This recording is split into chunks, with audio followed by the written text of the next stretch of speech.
Mulyadi dan rekan saya perjuangan Widodo dari Forum News Network. kita sama-sama Forum News Network. Tapi saya punya Bang Edi Channel. Saya Jejak Widodo. Jejak Widodo. Jadi penonton bisa milih. Habis nonton saya, beliau atau sebaliknya. Ya, atau tapi itu nggak gitu penting. Yang paling penting yang di tengah. Ya. Setuju kan? Setuju. Anak muda keren, ganteng. Untung gue cowok. Ubedillah Badrun, ya. Apa kabar, Bet? Sehat, Bet? Baik, alhamdulillah sehat. Saudara sekalian, ini orang yang punya peran sangat penting di balik apa namanya ya? Gerakan mahasiswa. Gerakan mahasiswa. Beliau sehari-harinya dosen ya, dosen UNJ, berarti PNS ya, ASN ya? Iya, saya ASN, aparatur Sipil negara. bukan aparatur sipil penguasa. Oh ya, N, itu bedakan. Oh ini Negara, mungkin, ya? ini mungkin jadi jawabannya, kenapa ASN Bandung seperti ini? Karena dia negara bukan penguasa ya? Oh iya, benar. Harusnya negara beda dengan penguasa. Oke. Saya kira Badung kan persepsi saja. Tafsirnya bisa berbeda. Tergantung sudut pandang. Betul. Di Ponorogo itu penjahat kata Belanda. Betul. Pitung itu Kata kita perusuh. pahlawan. Pitung itu perusuh kata Belanda. Kalau Iya, kata iya. kita pahlawan. Ini ngobrol ke mana-mana. Saudara sekalian, ini saya dengan Widodo mengeroyok Ubed. Ini saya kira momen langka gitu ya. Ya. Karena kita ini sekarang lagi di Garut, Jawa Barat. Ada di sela-sela event Kongres Umat Islam Jawa Barat. Jawa Barat. Nah, beliau nanti akan salah jadi pembicara yang ditunggu-tunggu ya. Tapi kita nggak ngomong itu, kita ngomong Ubed sebagai sosok pergerakan, ya Bet ya. Bet bisa cerita nggak Bet? Sebetulnya situasi sekarang udah seperti apa negara kita ini? Kalau kita melihat Indonesia hari ini, itu kan tentu kita menggunakan data. Jadi misalnya data ekonomi misalnya. Kalau saya sih melihat ekonomi kita masih stagnan kan. Tumbuh dikit. Misalnya kalau kita bandingkan Indonesia dengan negara-negara ASEAN, itu sangat jauh kita. Kita sekarang 5,7%. Dan itu bangga betul ya? Iya. Setelah Filipina bertahan di 5,7%. Filipina lebih dari 7%. Vietnam lebih dari 13%. Malaysia 14%. Oh. Jadi sebetulnya Singapura apalagi gitu. Jadi saya kira kalau kita membandingkan ekonomi kita dengan negara-negara ASEAN saja, kita masih kalah. Jadi jangan terlalu GR ya. GR dan apalagi membangga-banggakan. Tapi kita perlu bersyukur. Karena ekonomi kita naik itu sebenarnya bukan karena kinerja yang luar biasa, Melainkan? tapi lebih karena harga komoditi kan, harga sawit dan batu bara yang naik yang membuat Komoditi primer, ya? kemudian pertumbuhan kita cukup tertolong di situ. Nah, yang lebih parah dari praktek ekonomi kan sebetulnya bagaimana sumber-sumber kekayaan alam kita itu dikuasai oleh segelintir orang. Iya. Saya misalnya merenung, kita dapat untung banyak sebenarnya dari batu bara, Iya. ya kan? Tapi pertanyaannya, yang ratusan triliun dari batu bara itu siapa yang dapat menikmati sekarang? Iya. Segelintir itu. Segelintir orang. Ini saya potong soal batu bara, soal tambang minerba ya. Hmm. Bagaimana Abdullah Samad ya? Sama? Abu Samad, Abraham Samad. Abdullah Samad.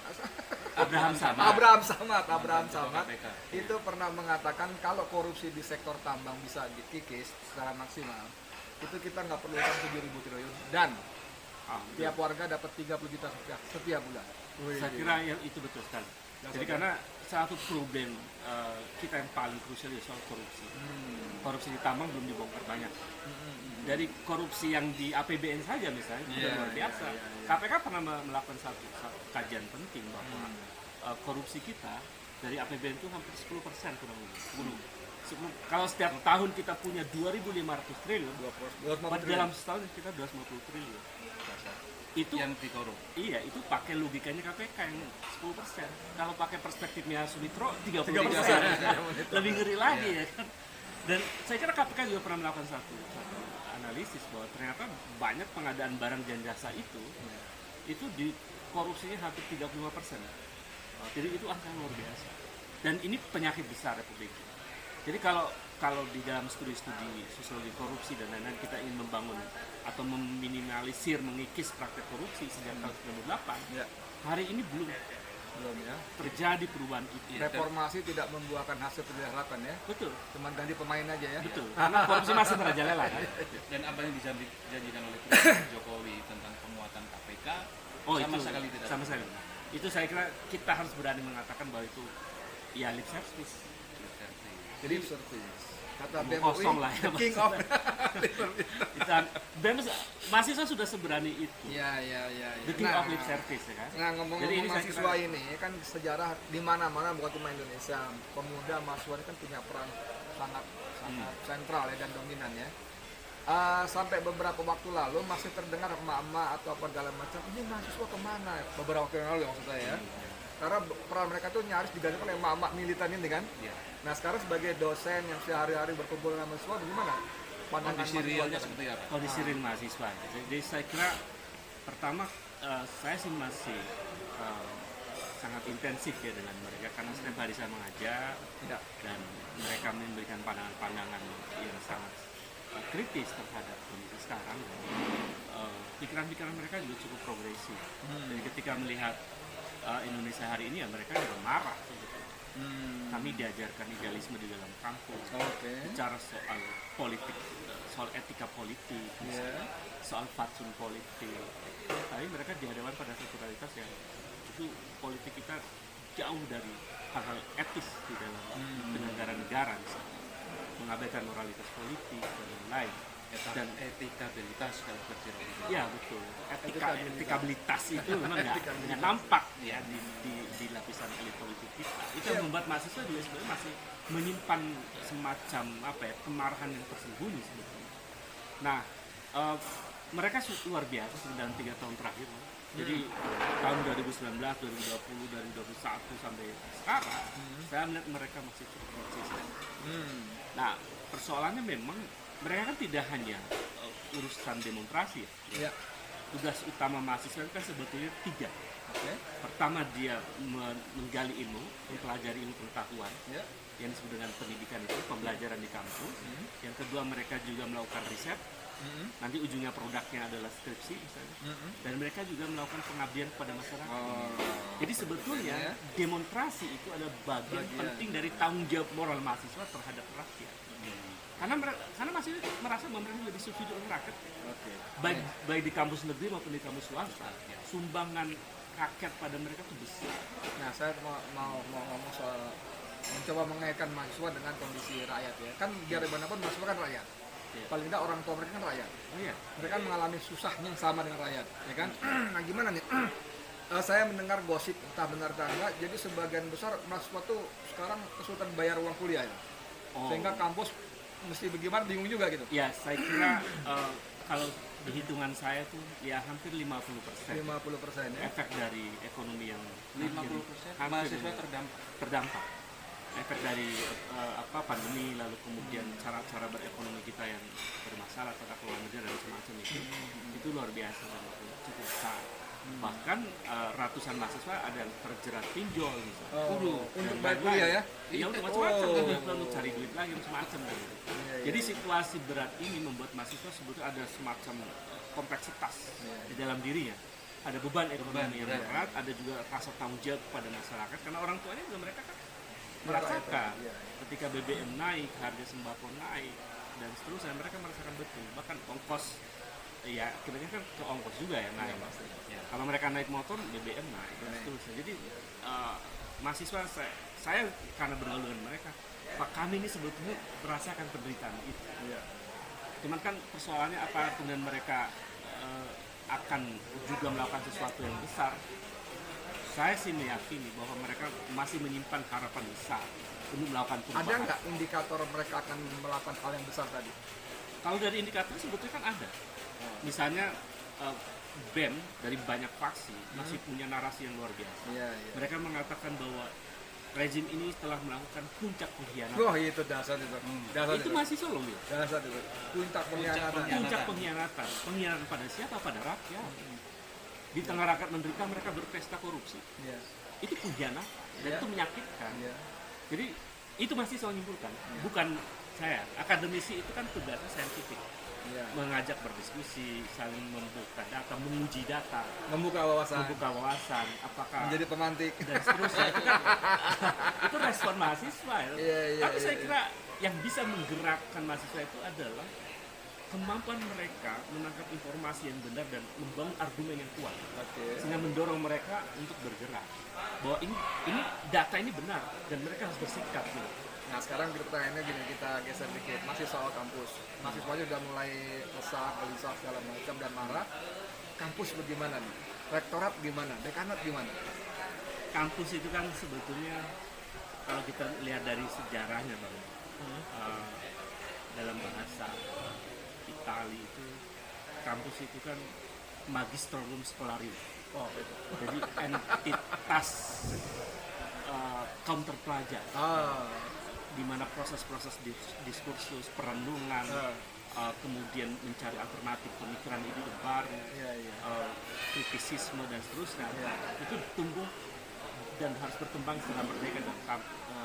Nah, sayangnya di era ini relasi kampus dengan kekuasaan itu begitu interventif kekuasaan kampus.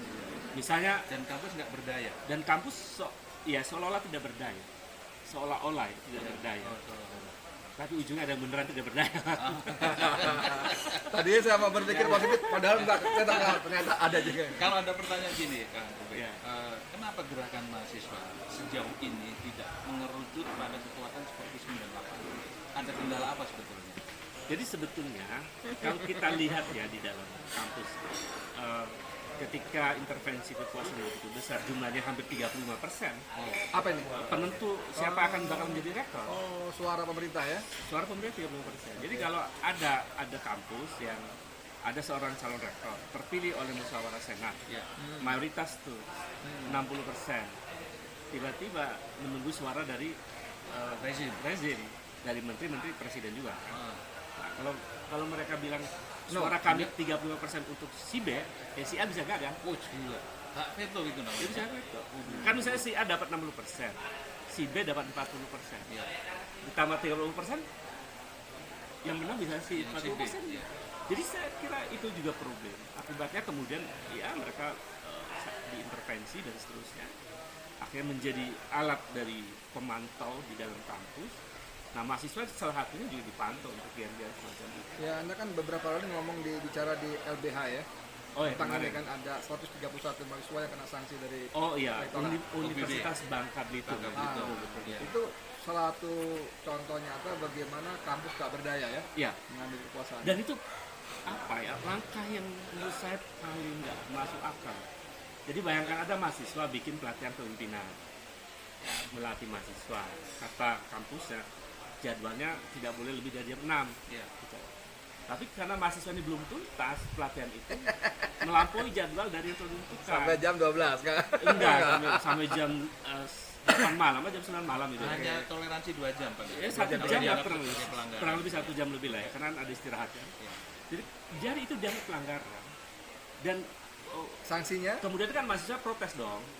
Nah, gara-gara melewati jam itu, lalu kemudian ada protes, itu ada sanksi. Sanksinya itu diskorsing. Nggak boleh beraktivitas di kampus. Kemudian yang kedua, suruh mengulang mata kuliah Pancasila ya. Oh. jadi ini urgensinya apa gitu. Oke. Jadi saya kira juga ada paradigma yang keliru di dalam elit kampus itu. Jadi seolah-olah mahasiswa yang kritis itu adalah ancaman. Padahal masa depan Republik ini kan ruwet. Dan generasi yang mampu menghadapi kerutan Republik ini adalah mereka yang memiliki tradisi intelektual yang kuat. Kemampuan berpikir tingkat tinggi. Nah, critical thinking itu bagian penting untuk membangun satu habitus intelektual yang bisa menjawab masa depan. Oke. Karena masa depan perlu inovasi kan, Betul. kreativitas. Inovasi dan kreativitas hanya mungkin terjadi jika ada sikap kritik. Oke. Dan anehnya setiap yang kritis itu apakah mahasiswa, masyarakat atau politisi, Termasuk dosen. termasuk dosen dianggap nyinyir. Nah, Kan seperti itu yang terjadi. itu bahaya. Negeri dalam keadaan bahaya. Kalau nyinyir masih mending. Apa? Apa ujaran kebencian? Ujaran kebencian. Kena pasang karet. Oke, ini. Ini tadi Iya. kita ngomong soal kampus, rektor segala macam. Tapi kan ada forum rektor yang kemarin bikin di Jogja. itu kan cukup kenceng itu. Iya. Apa ini sebagai seorang praktisi pendidikan di kampus, bagaimana Ubed melihat ini? Apakah ada tanda-tanda kebangkitan, tanda kutip kesadaran rektor dengan situasi yang sebenarnya atau bagaimana? Jadi sebetulnya di kalangan cendekiawan, para profesor kan memiliki kesadaran kuat tentang bagaimana mereka secara objektif, secara saintifik melihat realitas. saya hari ini masih meyakini bahwa kebanyakan profesor itu mungkin lebih dari 50%. Mereka memang ada yang diprovokasi oleh birokrasi, oleh ancaman-ancaman tertentu dan sebagainya.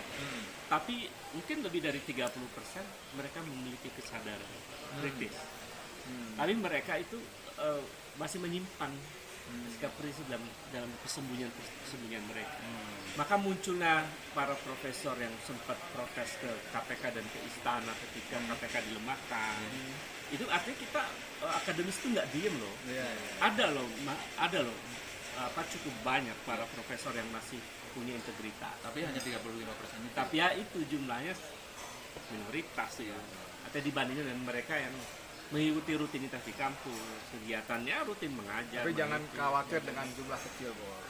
Ya. Al-Quran itu bilang kamin fi'atin qalilatin ghalabat fi'atan katsirah. Ini Bang ini. Ah, ini. Betapa Ustaz ini. banyak kelompok kecil mampu mengalahkan kelompok yang besar. Iya, Inilah, betul. ada di nilainya tapi kamin fi'atin qalilatin Gitu. ghalabat fi'atan. Jadi kembali ke rektor tadi, Ya. rektor dan dosen emang sengaja dibikin mereka sibuk dalam urusan itu Ya. supaya tidak berpikir kritis. Ya, saya kira hari-hari ini memang akademisi disibukkan dengan hal-hal administratif. Iya. Kemudian Ngajar bikin kisi-kisi apa segala semua. macam ya. Laporan. semua laporan, ditambah lagi tugas-tugas tambahan, harus menulis jurnal dan lain-lain, riset harus sampai setiap semester misalnya.